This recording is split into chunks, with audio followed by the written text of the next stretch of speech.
Doctor কি বললো তোমাকে? ও ভাই, কি বলেছে ডাক্তার? পাটা ঠিক আছে বলেছে? ও এইভাবে বলতে হবে? তোমাকে তো ইঞ্জেকশন দেওয়া হয়নি। তোমাকে কি ইঞ্জেকশন দিয়েছে?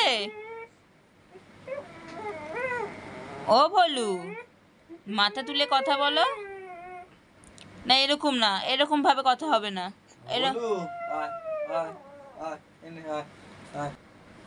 তোমার কি রাগ হয়েছে? তুমি রাগ করেছো? এই জন্য এরকম ভাবে কথা বলবে? তা তুই চেক আপে যাবি না? তা ডাক্তার দেখাবি না? তা পায়ের ওটা খুলবিও না? তো এরকমই চলবে? হ্যাঁ এরকম